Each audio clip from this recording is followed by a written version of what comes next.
Welcome to Thinking Like a Lawyer with your hosts Elie and Joe Patrice, talking about legal news and pop culture, all while thinking like a lawyer. Here on Legal Talk Network.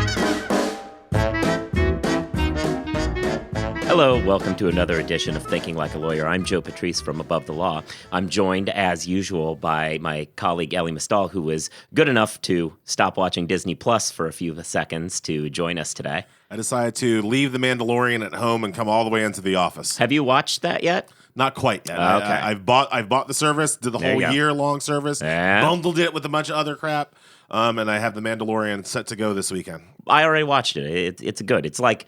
It has a very old-school Western feel to it, which I think is what they're clearly going for. Interesting. See, I don't generally like Westerns.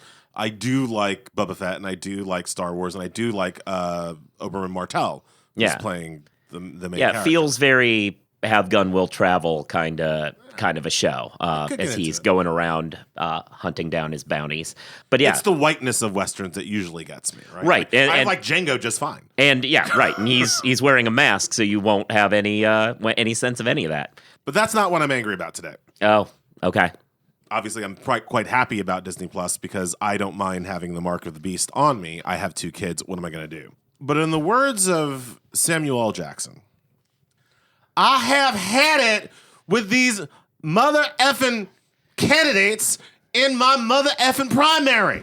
So you think that the primary is too crowded now? Where are all these mother effing candidates coming from? Right. I mean, yes, they deserve to die, and I hope to burn in hell. Yeah. I mean, quite honestly, like joking aside, who in the hell asked for Michael Bloomberg to put his billionaire ass in the middle of my presidential election? Who in the hell asked for Bain Capital's Deval Patrick to put his ass in the middle of my presidential election? We have enough candidates. The Democratic field is, historically speaking, quite happy with the current choices that we have at our disposal. The only people who are unhappy about the primary process are the Democratic donor class and the never-Trumpers who are trying to, having already ruined their Republican Party, who are now trying to come into the Democratic Party and do the same ruinous things to our party. They're the only people that are unhappy, and it's like any billionaire with anybody with $1 billion in a dream can either run for president or fund somebody to run for president that nobody wants to run for president. Yeah. No, I mean that's fair. I mean, you answered it. Where they're coming from, they're rich people who feel obligated. You don't feel a sense of entitlement that they clearly must be very good at what they do because they figured out to build terminals 40 years ago, you know? The Federal Society only has like $25 million. The Federal Society is so much more well-funded than any comparable Democratic progressive organization, and they only have $25 million. As Dahlia Lithwick has said on multiple occasions, it turns out that the Supreme Court is exceedingly cheap to buy. Yeah. As buying influence goes. Why doesn't one of these billionaire Democrats, why doesn't a Bloomberg or Tom Steyer, why don't they buy the court for us? All right. Well, I mean, I think there's a few things. One of which is that as a fundamental philosophical matter, the whole point of the Democratic Party is to try to create a world in which buying political agencies is not what they do anymore. You think Mike Bloomberg is part of that Democratic Party philosophy? Well, I mean, if he were, he'd be doing it, right? So there's that. But also, no, it's just kind of an ego trip. It's going to happen. So cool. That's what I'm angry about today. Okay. There was a deadline to become a serious contender, and I don't know when that deadline was, but it done passed. Yeah, you can no longer get into the first several primary states. You have to begin with Super Tuesday, which is now, especially with California moving up, means that you're very far behind the 8 ball by the time you join. All these people could have decided to run earlier, remember? Like, that's how weak these people are, right? The Bloombergs and the Deval Patricks and whoever else, these people are so weak. The person who scared them was Joe Biden. Mm-hmm. What kind of future leader are you if you were scared off by Joe Biden? Please, get out of here. Yeah. Well, cool. Anyway, what we're going to talk about today is the bar exam, which is a rite of passage that all of you are going to, if you haven't already, be going through. And so we're going to... That's a damn gatekeeper. That's what Devel Patrick needs, right? Yeah. Take a bar exam before you get into this primary, right? That'd be an interesting question. Like, what would the games section and all the... that's more the LSAT, but they should have that The section. Distractor Answer would be like the Koch brother talking point. Yeah. Medicare for all is bad because it doesn't give people choice, because it's socialism. All of the above, none of the above. Only A and B. Yeah, so we're going to be talking about that. And but before we get into that, I'm going to I've got a quick sponsor to give a shout out to. This is a quote from a real life user. My constant dialogue with the Themis staff helped me avoid feeling overwhelmed and optimize my study time. Without the personalized support, quick response time, and flexible, adaptable program, I would have been in heaps of trouble. I cannot fathom why anyone would pay double or triple for an inferior product. Thanks, Themis. That's Benjamin K., a Northwestern student who passed the 2018 bar exam with the help of Themis, which is a good transition because we're talking to Themis today. I want to bring in Rich Douglas, who's COO at Themis. Welcome to the show. Thank you very much. Happy to be here and looking forward to chatting with you. So let's talk a little bit about what Themis offers. So for those who, because we do have a fairly robust pre-law audience too. So for them, this is actually a complete new concept. So talk a little bit about like what the bar exam is kind of as an existential thing and what Themis does to help people get across that bar. Sure. I think the number one thing for students when they're considering the bar exam itself is to make sure they understand that what you're doing is you're preparing for a multiple subject examination, sometimes more than 15 subjects, that's going to be tested over 2 days, roughly 8 hours a day each. So the exam itself is unlike anything they've seen in law school or even in undergrad or any other time in their life. So the bar exam prep and what we do is we help structure and organize that for students. We provide them a schedule, study materials, resources. So attorneys like myself, a team of people dedicated to helping them through the process. We keep these students accountable throughout the period. And we also now, in light of where we are today with technology, really track very carefully the performance analytics. So how much of the work they're completing, how well they're doing as they complete this work, how many questions they've done, what their percentage correct is.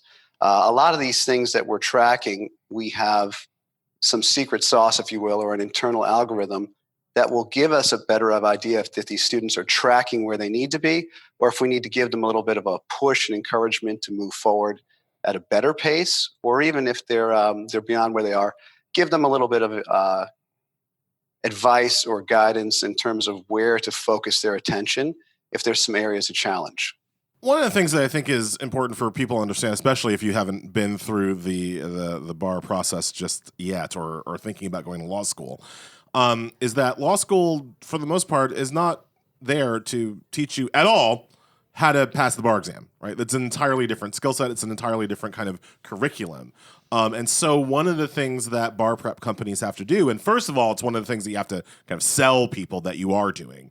And then once you convince them of that, you have to actually do it.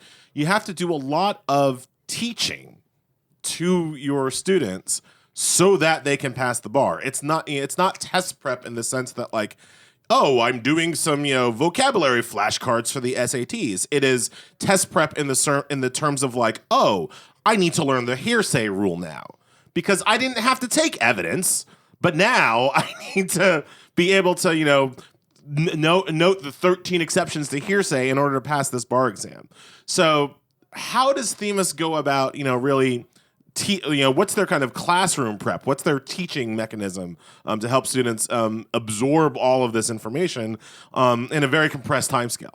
So, and it's interesting you talked there at the end about the compressed timescale. So in general, most students graduate from law school in May of their third year. There are some that graduate December, January, but the bulk of them, and they'll go on, those May graduates, to take a July bar exam. So what you're looking at is a prep period of anywhere 8 to 10 weeks that you can study and kind of get organized and structure all the materials necessary to pass this exam. What we really focus on is we are an online provider. And what that means is years ago, it was very typical. Back when I went to law school 20 years ago, people would sit in the classroom and watch these really long videotapes, or if you're lucky enough, there might have actually been a professor there, where you just listen to somebody drone on about the law, and then you go home and you'd practice on your own. There really wasn't any personalized process with it. We put the process online. We have actually also taken the substantive learning and segmented it, if you will, into much shorter chapters. So we're really trying to focus people on learning less information at a time, but yet enough so that they still have what they need to pass the bar examination. And where we're focusing really is on what we call the black letter law, the key principles, and then focusing on the analysis, the comprehension, the understanding, and then we're teaching them the skill necessary in the way that the bar exam tests. And it's really tests in two different ways. One is in writing itself, and the other is in a multiple choice examination. So the real emphasis is on making sure they understand the law in the way that it's going to be tested on the bar exam, and then understanding how they can do well on the test, either really well or just well enough to pass the bar exam. Because at the end of the day, the only score that matters is you passing, whether you have the highest score or the score that's closest to the median point as possible. It doesn't matter as long as at the end of the day you get your pass. You don't actually ever even, at least on the multi-state exam, you don't actually ever even know your raw score unless you are like me and you send away for it. I felt so confident after I took the bar that I bet Matt Levine, who people know as a columnist for Bloomberg View.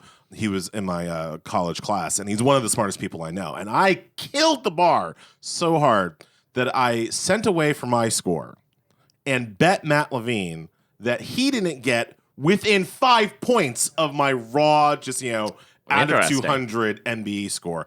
That's how confident I was. Yeah, how'd that turn out? I owed him $100. That's what I figured. And when he came back, when he got his score back, he was like, well, Elie, you're right. I didn't get within 5 points of you. I beat you by 8. Yeah, that sounds like how that story was going to end. That's good. I've reached an age in working with you that I don't actually hear stories I haven't heard before all that often. So this is a huge moment for me. So I do though want to zero in on a comment that you made, because for those who haven't taken the bar, it may be lost on them, because media portrayals, what was it? I think it was The Firm, where they talk about, he got top score on his bar exam. Like, that doesn't happen. It is very much a, go out there and get a D-, so long as it's not a fail, you get through. Absolutely. And, to mind, there might be a few. I can only think of one off the top of my head where there's an actual jurisdiction that reaches out to the top scoring candidate on an annual basis to let them know that they had the top score. But the reality is, it doesn't matter how many points, you just need to. And in fact, if you're looking at the scoring of the bar exam itself, and I don't think we want to go down that road too much, but just it really is doing either a D+ or average or better if you were to equate it to an A through F scale like you would see in school. So where you want to score is just well enough to pass the examination. Now, I'm not proposing that you just study just enough to get it done, but you have to keep in mind there's quite a bit of material that's going to be tested. So you're never going to be able to master all the material. You just have to master enough to be successful on the exam day. And that's one of the things that we really stress to students, particularly in the way that we measure the work. We've always talked about this, the importance of completion, right? We talk about the engagement and the grit of students and pushing them forward. But we talk about how much of the course you actually have to complete, which also helps them kind of compartmentalize what they need to do. But we really push this 75% number.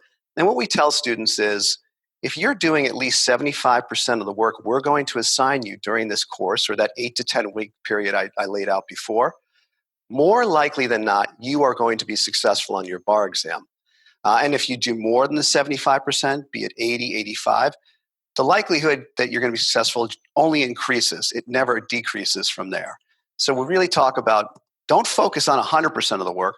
focus on doing 75% or more of the work to make it manageable. And keep in mind that you're never going to be a master of everything. You just have to master enough to be successful on the exam day itself.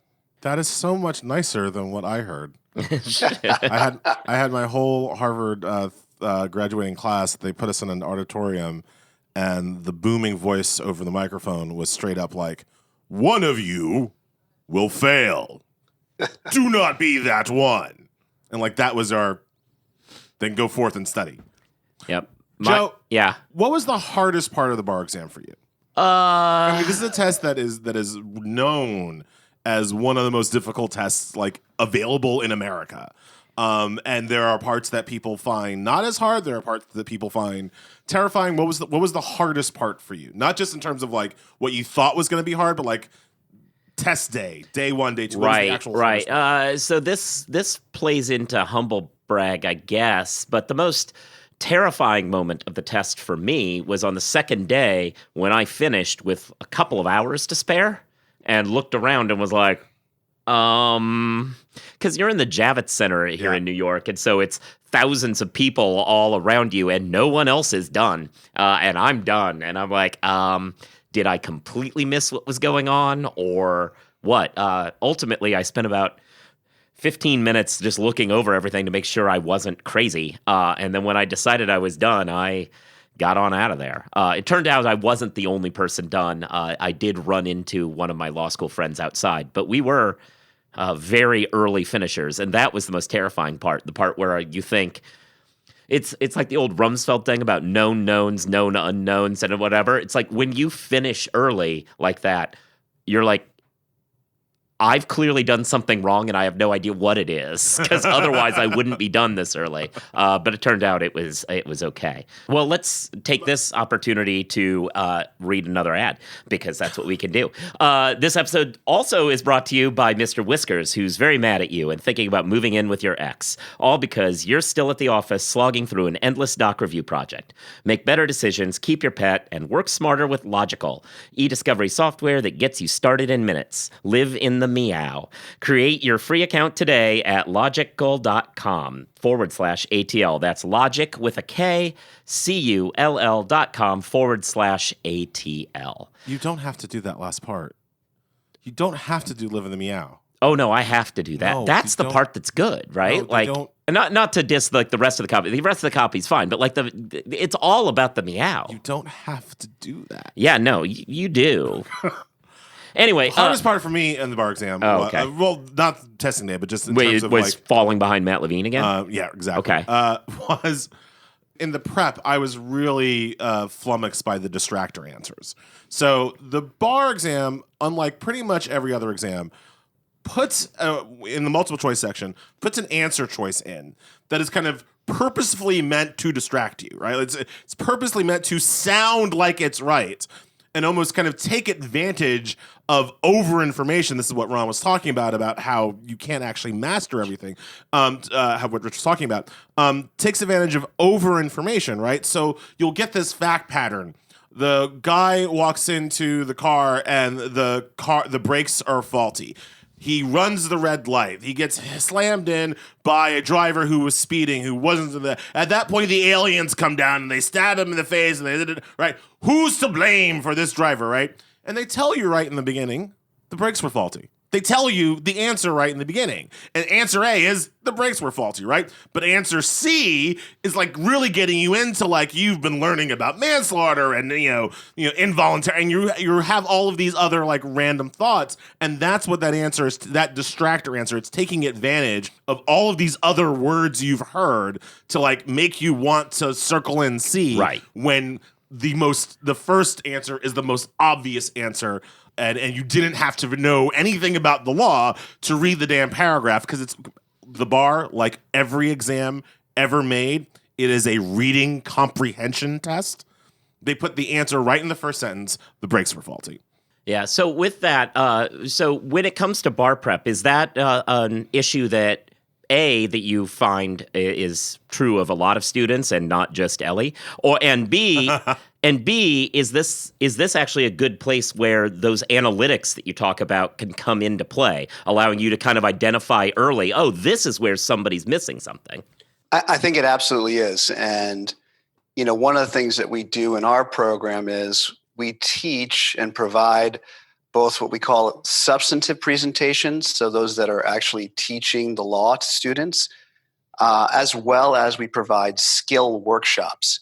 And a real emphasis on the skill workshops, we do these for both multiple choice question approach as well as an essay approach, is talking about the types of questions and fact patterns that you're going to see on the bar exam.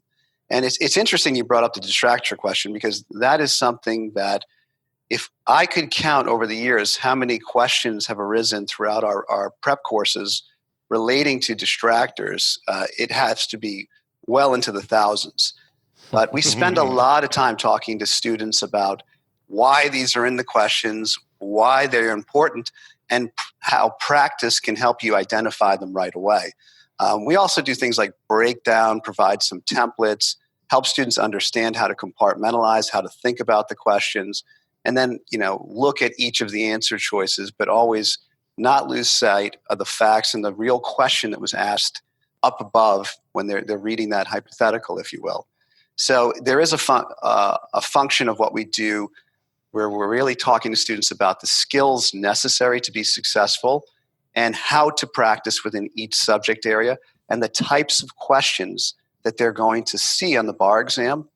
And we break those down into the various areas depending on how they're tested within that subject. Yeah, I want to change gears a little bit, since we said we do have pre-law students and law students who are early enough in their career that the bar exam seems like a far off thing to them.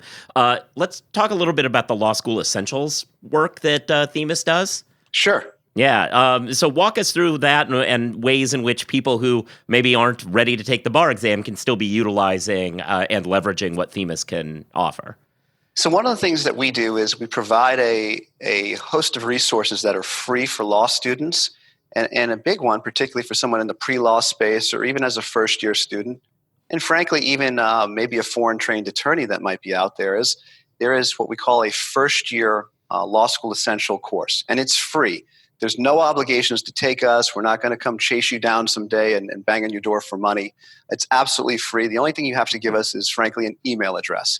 And what we do in there is we provide, there's videos that are segmented based on our methodology that I touched on briefly before, broken down into very short chapters, if you will, focusing on a few areas at a time. And we do all this where we've integrated in visuals, as well as we have some study templates that we provide almost as if a handout or a final study document a student can use thereafter. There's practice questions that the students can then have from there. But it's a great way to, whether you're actually in law school or before you get to law school, for you to really get a sense of what you're going to be learning within each of these areas. And if you're in school, I always encourage students, they should be using this as they progress, because they can jump through the chapters. They can search, let's say, again, we were talking about before, let's say you're covering negligence within torts. You can jump directly to the series of chapters on negligence, watch those, have an understanding for negligence. You can do your work and then attend class and have a better overview of what the professor is going to be talking about in class. It just helps give you a better understanding of the approach and what you're learning in school, and hopefully where you can kind of better understand and put your outline together to help you become more successful in that bar exam, or even your law school grades first and the bar exam later on. But again, no obligation in any way for payment to us. They're simply free. So whether you're in law school or not, it's a great way, even if you're thinking about law school, just go check out the program, watch a couple of the videos, and might help you decide whether or not spending all that money on tuition really makes some sense for something that you just either like or maybe you don't like so much. Do you think that 8 to 10 weeks is enough? That's a great question too. And the answer is it may be for some students, but not for all students. It really depends on the individual and what they need. A number of schools today are working to create or dedicate some credit time and actual classes that is almost like a reintroduction to their first year classes, but they call it like a bar support course. And what that effectively does is extends the runway into the bar exam preparation. The school sometimes will partner with providers such as ourselves, or sometimes they'll do it on their own. But they will give students a little bit extra time, that final semester of law school typically, where they'll reintroduce a subject like torts or contracts, talk to them about it, and then hopefully explain the differences in terms of how it's tested in law school, but how it will be tested on the bar exam and the types of questions they're going to see. And they provide some sort of foundational basis for the students. So before they get to their exam prep, they have a better understanding of, one, what they're going to be encountering and how they're going to prepare. For ourselves, even if you don't have one of those classes at your school, we actually open up our materials and we talk about the entire course, not just a portion of the course or 100 questions or something like that. The entire course we open in March for our July takers. For our takers of the February exam, we open the course in November. But either way, we try to elongate or extend that runway into the prep. And we'll talk to students. We'll do some consultations. I mentioned earlier, foreign trained attorneys may need a little extra time. They may have a full load. There may be some students that are working. They already have a job, and they may not be able to put in the typical, we always talk about a 40-hour work week, 8 hours a day. That doesn't work for everyone. So there is some things that you can do. We can help get them scheduled. We can talk about days off that are necessary, but you can do that. Now, again, it's not for everyone. Some people, and 8 to 10 weeks is more than enough. And frankly, I'll be very honest, it's not going to be a very fun 8 to 10 weeks. You're going to get tired. Yes. So nothing about what I'm talking about today is going to be something you're going to look back fondly on later in life. But it's a very necessary thing that has to be done because it's the final hurdle before you can eventually practice law. So one of the biggest controversies in legal education right now is we've said for years that the LSAT is probably the best predictor of how people will ultimately perform on the bar exam. That's a stat that gets tossed around a lot. Now, law schools are moving towards accepting, in addition to LSAT, the GRE. Do you have any thoughts on whether or not that changes that predictive power, whether that's going to lead to changes in how people need to prepare, or do you think that we're kind of making a mountain out of a molehill there? I don't. I think, I'll stay clear of what I think, of the old LSAT versus GRE. But at the end of the day, my understanding is, and there's been quite a bit of research placed into this over the past few years, but the LSAT, my understanding, is a reliable indicator of how a student or a person's going to do in their first year of law school, right? What their ability is to pass those first year classes. And there was some research done recently by the GRE, or a company, I believe, conducted by ETS, that indicated the same thing. Now, I simply think that the GRE, there's a couple of reasons why there's arguments for a number of law schools. And I should say the GRE now, I don't know the exact number, but I believe we're talking at 40 or 40 plus law schools in the country. That is significant. Yeah. But some of the arguments that I've heard for inclusion, and moving away from the exclusive test for law school being that LSAT, is it provides more accessibility to students. There's tons of GRE test centers all over. It's given multiple times a year. It can also broaden the range of applicants and pools. I mean, you talk about candidates and where they're coming from, and you talk about, there's this big push, particularly at the undergraduate or even for STEM backgrounds, and you talk about where the law and the future is going. You talk about things like artificial intelligence, patent, all these different areas of law that are starting to explode. You need people with those types of backgrounds, and an exam like the GRE may be more viable for that person as opposed to the LSAT exam itself. The ABA has been relatively silent on the issue. They have certain standards that the schools, the ones that are ABA accredited, I should say, have to abide by. And there's one particularly that talks about admission testing, if you will, for law school, ABA 503. And all it says is that the exam itself needs to be valid and reliable. to be used for as an admission test for law school. The ABA has not said anything about the GRE yet, and I think that's kind of opened the door or the floodgates to a certain extent for a number of schools and a number of schools all across the country. We're not talking just one geographic area to accept the GRE. So all in all, I don't know whether there's, I'd love to see some data, but I think it's probably a little too early to tell, but I don't see anything wrong with this. And I think, at the end of the day, if it's bringing in more diverse candidates with different backgrounds and they're going to expose people to the changes that are going to be impacting not just our lives, but the law itself, then I think this is a good thing. My thing with that is always, though, and this is why it's good that you're on, yeah, it's all well and good until somebody can't pass the bar, right? Like it's like I'm all about increasing opportunity and access and blah, blah, blah, blah, STEM for law, but if you can't pass the bar at the end of the journey, then that money that they are not giving back to you doesn't ever pay off. Right. And all of that is contingent. This is an argument that Elie and I have had several times on this show that you have walked into the middle of, unfortunately. But the problem with that is there's nothing to suggest that there are going to be more people failing the bar because they took the GRE than failed the bar for taking the LSAT. The data's just not there. And to the extent that we have basically no distinction between the two, access is always going to trump. Sure, to the extent that we have no distinction between the two, to the extent that we have really studied the distinction between the two, which we haven't really been able to study yet, because we're still within the first generation of people taking the GRE and going into law school, right? One of the things that the LSAT has at least going for it, the reason why I don't like this debate, as opposed to most of the debates that we do have, is that I don't like what I'm defending. Usually, I like what I'm defending. Right.